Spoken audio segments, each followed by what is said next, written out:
जिस वक्त Narendra Modi global politics में धमाके करते जा रहे हैं, जिस वक्त भारत के सामने चीन बिछा जा रहा है, जिस वक्त रूस भारत से दोस्ती और गहरी करने के लिए तमाम प्रयास कर रहा है, ये सब देखकर जिस वक्त ट्रंप के तेवर ढीले पड़ते जा रहे हैं, उसी वक्त भारत के पड़ोस में जबरदस्त आग लग गई। नेपाल सुलग रहा है बॉस, लेकिन ये सुलग रहा है या सुलगाया गया है, ये बड़ा सवाल।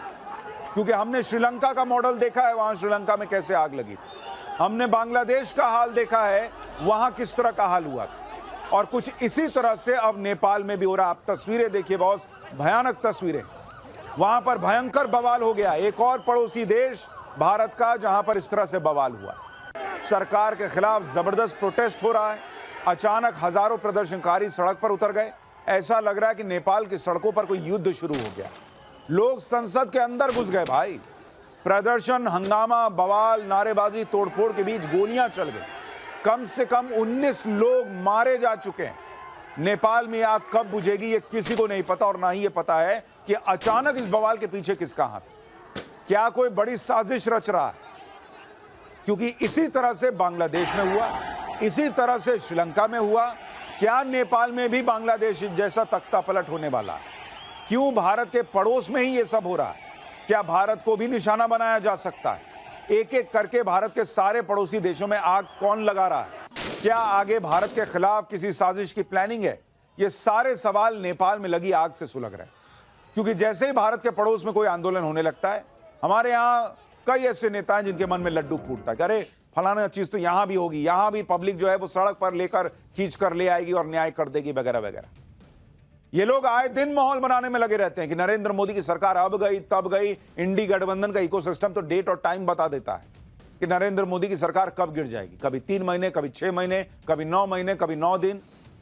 जब भी बांग्लादेश और नेपाल जैसे देशों में बवाल होता है, इंडी गठबंधन का इकोसिस्टम एक्टिव हो जाता है। इन्हें लगता है कि जो टूल किट बांग्लादेश में चली, श्रीलंका में चली, नेपाल में चली, वही टूल किट भारत में भी चल जाएगी। नेपाल में जो हो रहा है वो भारत के लिए कितना बड़ा चैलेंज है।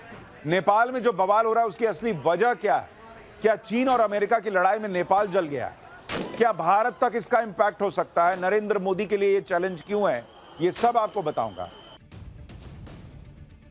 आपको बांग्लादेश की तस्वीरें याद होंगी, श्रीलंका की तस्वीरें भी याद होंगी। क्या नेपाल भी उसी रास्ते पर जा रहा है? यह सवाल इसलिए क्योंकि आज अचानक नेपाल की सड़कों पर कुछ ऐसा हुआ जैसे लगा कि वहां पर युद्ध शुरू हो गया।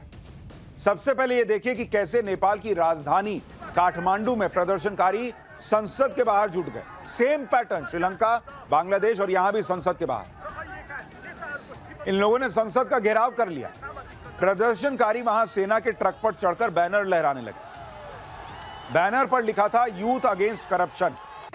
नेपाल की संसद को घेरने के बाद प्रदर्शनकारी संसद के अंदर घुसने लगे।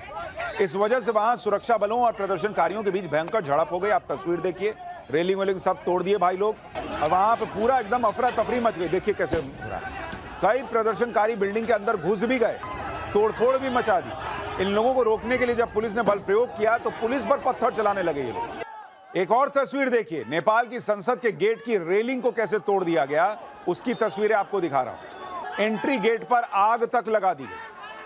नेपाल की संसद के परिसर की तस्वीरें आपको दिखाता हूं, जहां प्रदर्शनकारी अंदर घुस गए। ये देखिए कैसे तोड़ ताड़ के अंदर घुस गए और पूरी तोड़फोड़ मचा दी। ये संसद के अंदर का हाल आपको दिखा रहा हूं। जब हालात बेकाबू हो गए तो नेपाल की पुलिस और सेना ने प्रदर्शनकारियों पर फायरिंग शुरू की। दावा है कि प्रदर्शनकारियों पर रबड़ बुलेट से फायर किया गया। दावा यह भी है कि यहीं से प्रदर्शन और हिंसक हो गया और इस फायरिंग में कई लोग मारे गए। कम से कम 19 लोगों के मारे जाने की खबर है। प्रदर्शनकारियों को हटाने के लिए आंसू गैस के गोले भी दागे गए। इस प्रदर्शन में करीब 350 लोग घायल हुए हैं। नेपाल की संसद के बाहर खड़ी सेना की गाड़ियों को भी टारगेट किया गया। यह सब बवाल तब हुआ जब काठमांडू में संसद के आसपास का जो एरिया है वहां ऑलरेडी कर्फ्यू लगाया हुआ था। तब जाकर यह तमाशा और बवाल हुआ। नेपाल में उग्र प्रदर्शन की कुछ और तस्वीरें देखिए। सोशल मीडिया बैन के खिलाफ नेपाल के कोने कोने से युवा काठमांडू में जुट गए। हजारों की भीड़ संसद की तरफ मार्च करने लगी। प्रदर्शनकारियों को रोकने के लिए सुरक्षा बलों ने बैरिकेडिंग की थी। ये तस्वीर देखिए भाई, लोग पूरा गिरा दिए भाई बैरिकेडिंग, गुस्से में भर गए। लड़के थे, लड़कियां थी, सब बेकाबू हो गए। बैरिकेडिंग तोड़ दी, सुरक्षा बलों पर हमला कर दिया। प्रदर्शनकारी इतनी ज्यादा संख्या में थे कि सुरक्षा बल भी इनके आगे सरेंडर करते दिखे। प्रदर्शनकारियों को रोकने के लिए वाटर कैनन का भी इस्तेमाल किया गया, पानी की बौछार मारी गई, लेकिन प्रदर्शनकारी पीछे नहीं हटे। ऐसा लग रहा था जैसे वो आज बवाल मचाने के मूड से ही आए हुए थे।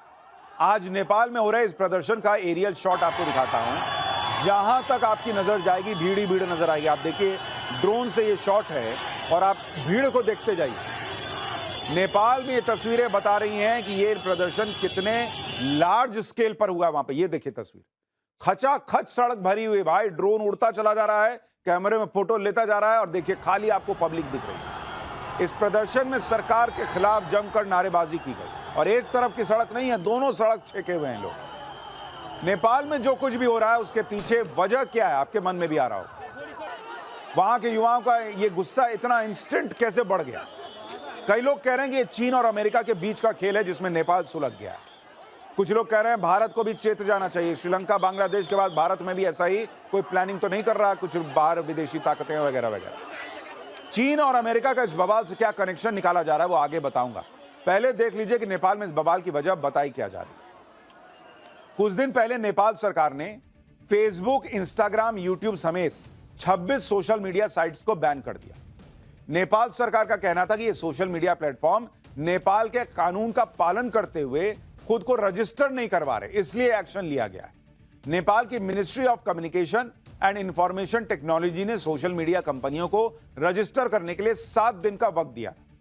बुधवार रात को यह डेडलाइन खत्म हो गई तो Facebook, Insta, WhatsApp, YouTube, Twitter, Reddit और लिंक्डइन, तमाम जो सोशल मीडिया कंपनियों ने रजिस्ट्रेशन के लिए कोई एप्लीकेशन भी नहीं थी, इसलिए इन पर बैन लगा दिया गया। नेपाल सरकार की दलील है कि अगर नेपाल में काम करना है तो कंपनियों को नेपाल का कानून मानना होगा। नेपाल के लोगों को लग रहा है कि सोशल मीडिया बैन हो जाएगा तो वो दुनिया से कट जाएंगे, जबकि नेपाल की सरकार कह रही है कि देश की स्वायत्तता का सवाल है, हम किसी के आगे झुकेंगे नहीं। लेकिन ये पूछने की बजाय कि भाई ये कंपनियां नेपाल का नियम क्यों नहीं मानेंगी, आप देखिए हजारों लाखों युवा सड़क पर आ गए और आगजनी कर दिया, आग जला दी भाई। मरने मारने पर उतारू हो गए कि फेसबुक कैसे बैन कर दिया, इंस्टा कैसे बैन कर दिया, यूट्यूब कैसे बैन कर दिया। 19 लोग मर गए भाई सोशल मीडिया के चक्कर में कि बैन लग गया। सरकार कह रही है कि भाई हम अपने यहाँ का नियम नहीं मनवाए। नेपाल में सोशल मीडिया पर बैन लगने के बाद बवाल हुआ, युवा प्रदर्शनकारी सड़कों पर आ गए। ये लोग खुद को जेन जी बता रहे हैं, जेन जी यानी युवा जेनरेशन। इन प्रदर्शनकारियों ने करप्शन को भी बड़ा मुद्दा बना लिया। प्रदर्शनकारियों का कहना है कि भ्रष्टाचार के आरोपों को दबाने के लिए ही सोशल मीडिया पर बैन लगाया गया ताकि सरकार के खिलाफ कोई कुछ बोल ही ना पाए। इसके अलावा जो लोग सोशल मीडिया के जरिए कमाई करते थे वो भी इस प्रदर्शन में शामिल हैं, क्योंकि उनके आमदनी का जरिया छीन गया है तो वो गुस्से में है। लेकिन आप देखिए कि कितने लार्ज स्केल पे चीजें हो रही हैं।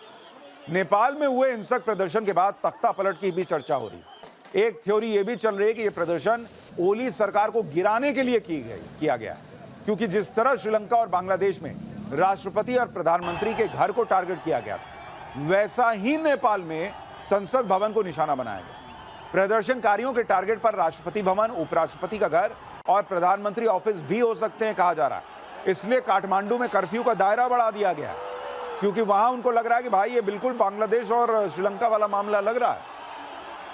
नेपाल के प्रदर्शन में युवा मारे गए, इसलिए इस बात की काफी संभावना है कि नेपाल में अब ये आग ठंडी नहीं होने वाली, बल्कि और भड़क सकती है। श्रीलंका और बांग्लादेश में तो उग्र भीड़ के आगे वहां के सिस्टम ने सरेंडर कर दिया था। वहां राष्ट्रपति और प्रधानमंत्री को देश छोड़कर भागना पड़ गया था। हिंसक प्रदर्शन के बाद नेपाल में केपी शर्मा ओली के इस्तीफे की मांग तेज हो गई है, लेकिन केपी शर्मा ओली अभी प्रदर्शनकारियों के आगे झुकने को तैयार नहीं दिख रहे। दावा है कि हिंसक प्रदर्शनकारियों को देखते ही गोली मारने का आदेश दे दिया गया। आप देखिए इसको, इस लड़के को देखिए भाई, इसको गोली लगी हुई है कहा जा रहा है। देख रहे हैं पूरा इधर गोली लगी, पट्टी उट्टी हुई है, मुंह में पट्टी लगी हुई है और भाई जो है वहां पे लीड कर रहा है भीड़ को। इतने गुस्से में है लोग कहा जा रहा है। नेपाल में जो कुछ हो रहा है उसे अमेरिका और चीन की वर्चस्व की लड़ाई से भी जोड़कर देखा जा रहा है, क्योंकि नेपाल में अभी जो केपी ओली शर्मा हैं उन्हें चीन का करीबी माना जाता है। उन्होंने जिन सोशल मीडिया प्लेटफॉर्म को बैन किया उससे ज्यादातर अमेरिकी कंपनियां ही प्रभावित हुई हैं, जबकि टिकटॉक, वाइबर, विटके, निम्बस और पोपो जैसी सोशल मीडिया साइट्स पर कोई बैन नहीं लगाया गया। ये सारी चीन की सोशल मीडिया कंपनियां हैं। दावा है कि इन कंपनियों ने नेपाल के कानून के मुताबिक खुद को रजिस्टर करवा लिया था, इसलिए ये बैन से बच गई। जबकि दूसरी थ्योरी ये है कि क्योंकि केपी शर्मा ओली जो है वो चीन के करीबी हैं, इसलिए उन्होंने नेपाल में अमेरिकी कंपनियों का शटर डाउन कर दिया और इसी वजह से यूट्यूब, फेसबुक, इंस्टाग्राम बैन करवा दिया गया, जबकि चाइनीज ऐप्स पर कोई एक्शन नहीं हुआ। इस वजह से ये थ्योरी भी चलने लगी कि कहीं नेपाल में इन प्रदर्शनों के पीछे अमेरिका का हाथ तो नहीं है, क्योंकि इससे पहले आपको याद होगा बांग्लादेश में भी अमेरिका के डीप स्टेट का हाथ होने की बातें कही जाती रही। चीन की भी नेपाल में बहुत दिलचस्पी है, इससे कोई इनकार नहीं कर सकता। नेपाल की सीमा भारत के साथ साथ चीन से भी लगती है। पिछले कुछ सालों में चीन तेजी से नेपाल को अपने पाले में करने में लगा हुआ है। साल 2016 में चीन ने नेपाल को तीसरे देश से व्यापार करने के लिए अपने बंदरगाहों का इस्तेमाल करने की इजाजत दी थी। चीन का मकसद यह था कि नेपाल भारत पर अपनी निर्भरता कम करे। इस समझौते के अगले ही साल यानी 2017 में नेपाल की सरकार ने चीन के साथ बेल्ट एंड रोड इनिशिएटिव पर साइन कर दिया। चीन के इस प्रोजेक्ट पर गरीब और विकासशील देशों को कर्ज जाल में फंसाने का आरोप लगता रहा है। जैसे पाकिस्तान के नहीं साथ किया कि तुम पैसा लो, मेरा चलने दो काम, पाकिस्तान बिक गया। वही नेपाल के साथ हो रहा है, ये कहा जाने लगा। नेपाल ने चीन के अलावा अमेरिका से भी कर्जा लिया हुआ है। अमेरिका के भी कई प्रोजेक्ट्स नेपाल में चल रहे हैं। इसी साल फरवरी में नेपाल के पीएम केपी शर्मा ओली ने नेपाल पर बढ़ते विदेशी कर्ज को लेकर चिंता भी जताई थी। यानी नेपाल को अखाड़ा बना दिया गया है, जहां चीन और अमेरिका की वर्चस्व की लड़ाई चल रही है।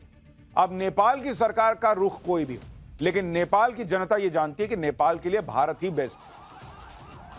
नेपाल भारत से सटा हुआ देश है। भारत और नेपाल का रोटी बेटी का नाता है। भारत और नेपाल के बीच गहरे सामाजिक सांस्कृतिक संबंध है। इसलिए नेपाल में कुछ भी उठापटक होती है तो उसका इंपैक्ट भारत पर पड़ेगा ही पड़ेगा। भारत और नेपाल के बीच 1751 किलोमीटर लंबी सीमा है। नेपाल का बॉर्डर यूपी, बिहार, उत्तराखंड, सिक्किम, पश्चिम बंगाल से लगता है।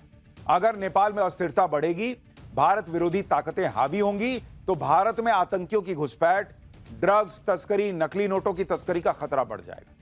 इसलिए नेपाल के हालात सीधे सीधे भारत की सुरक्षा को भी प्रभावित करते हैं। आप बांग्लादेश का उदाहरण याद कीजिए ना बॉस। पिछले साल बांग्लादेश में जो तख्ता पलट हुआ था, उसका असर अभी तक भारत झेल रहा है। बांग्लादेश में भारत विरोधी ताकतों के हावी होने से वहां पाकिस्तान बांग्लादेश से मिलजोल बढ़ाने का प्रयास कर रहा है। भारत के लिए तनाव की बात इसलिए भी है क्योंकि नेपाल में यह प्रदर्शन ऐसे वक्त में हो रहे हैं जब नेपाल ने भारत से सीमा विवाद छेड़ा हुआ है। दरअसल हाल ही में भारत और चीन के बीच उत्तराखंड के लिपुलेख दर्रे से सीमा व्यापार को फिर से शुरू करने पर सहमति बनी, लेकिन नेपाल ने इस पर यह कहते हुए आपत्ति जताई कि यह तो नेपाल का इलाका है। भारत ने लिपुलेख पर नेपाल के दावे को सिरे से खारिज कर दिया। हालांकि इस मुद्दे पर चीन ने नेपाल का साथ नहीं दिया और इस विवाद से दूरी बना ली। नेपाल के पीएम ने एससीओ समिट के इतर चीन के राष्ट्रपति शी जिनपिंग से मुलाकात की और इस मुलाकात में नेपाल ने चीन के राष्ट्रपति से कहा कि अरे बॉस, लिपुलेख नेपाल की जमीन है, आप कैसे उधर डील कर लिए भारत से। लेकिन शी जिनपिंग ने नेपाल के पीएम को ज्यादा भाव ही नहीं दिया। नेपाल के पीएम 5 दिन की यात्रा पर चीन गए थे। वो चीन की विक्ट्री डे परेड में भी शामिल हुए, लेकिन चीन और भारत के रिश्ते अभी जो हैं उसमें नेपाल को कोनी मार दी गई। नेपाल की तरह ही पिछले साल बांग्लादेश में सरकार विरोधी प्रदर्शन हुए थे। प्रदर्शनकारी प्रधानमंत्री के घर में घुस गए थे।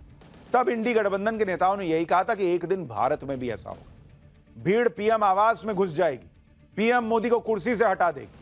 अब नेपाल में जो प्रदर्शन हो रहे हैं उसे लेकर भी इंडी गठबंधन के नेता इसी तरह की बातें कहेंगे। जैसे कांग्रेस नेता बीवी श्रीनिवास ने नेपाल का एक वीडियो शेयर करते हुए कहा कि नेपाल के जागरूक युवाओं ने बगावत कर दी। तानाशाही ज्यादा दिनों तक चलती नहीं, चाहे मुल्क कोई भी हो। इशारा देख रहे हैं आप? जहां इस तरह का कुछ होता है, इस देश में कुछ नेताओं की बाँचें खिल जाती हैं कि कहीं भारत में भी ऐसा हो तो हो जाए कुछ कमाल। इंडी गठबंधन के नेताओं का यही हाल है। वो दूसरे देशों की हालत देखकर सपने पालने लगते हैं कि भारत में भी ऐसा हो जाएगा क्या। ऑपरेशन सिंदूर को लेकर भी इंडी गठबंधन ने ट्रंप के एजेंडे को पुश किया। ट्रंप ने भारत को डेड इकोनॉमी कहा तो यहां नेता विपक्ष राहुल गांधी ने उनके बयान का समर्थन कर दिया। ट्रंप जिस तरह भारत से भिड़े हुए हैं, इंडी गठबंधन को उसी में जो है अपना आनंद दिख रहा है। हालांकि ट्रंप ने भारत और पीएम मोदी के प्रति अपने रुख को थोड़ा नरम किया है, लेकिन ट्रंप के करीबी अभी भी भारत को टारगेट कर रहे हैं। जैसे ट्रंप के ट्रेड सलाहकार पीटर नेबोरो ने कहा है कि यूक्रेन युद्ध से पहले भारत रूस से ज्यादा तेल नहीं लेता था। यह सब पैसे के लिए हो रहा है, वहां लोग मर रहे हैं, शर्म आनी चाहिए।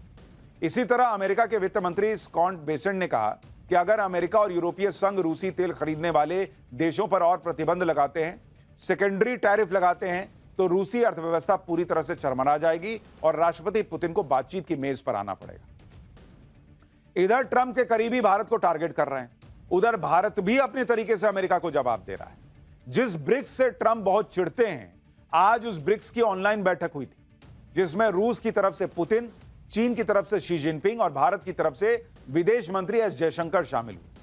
ट्रंप के टैरिफ वॉर के बीच यह बैठक हुई और इस बैठक में दो देश ऐसे हैं जिस पर सबसे ज्यादा टैरिफ लगा हुआ है, भारत और ब्राजील। इस बैठक में भारत और चीन दोनों ने अमेरिका की टैरिफ वाली मनमानी का तगड़ा जवाब दिया। चीन के राष्ट्रपति ने कहा कि एक देश जो लगातार ट्रेड और टैरिफ वॉर कर रहा है, जिससे ग्लोबल अर्थव्यवस्था और ट्रेड पर असर पड़ रहा है, ब्रिक्स के देशों को मिलकर काम करना होगा। हम जितना करीब होकर असरदार तरीके से काम करेंगे, उतना ज्यादा हम बाहरी खतरों और चैलेंज से निपट पाएंगे। यानी चीन ने खुला ऐलान कर दिया बॉस कि आप क्वाड वर्ड भूलिए, अब ब्रिक्स की बात कीजिए, हम मिलकर काम करेंगे, ट्रंप कुछ नहीं कर पाएगा। ब्रिक्स की बैठक में भारत के विदेश मंत्री एस जयशंकर भी थे। उन्होंने भी इशारों में अमेरिका को ठोक दिया और ब्रिक्स देशों की एकजुटता पर जोर दिया। सुनिए एक बार एस जयशंकर को, फिर आपको बताता हूं ये ज़ेलेंस्की क्या कूद रहा है आजकल। Approaches to promote trade that is sustainable. Increasing barriers and complicating transactions will not help. Neither would the linking of trade measures to non-trade matters. The BRICS itself can set an example by reviewing trade flows among its member states. Where India is concerned, some of our biggest deficits are with BRICS partners, and we've been pressing for expeditious solutions.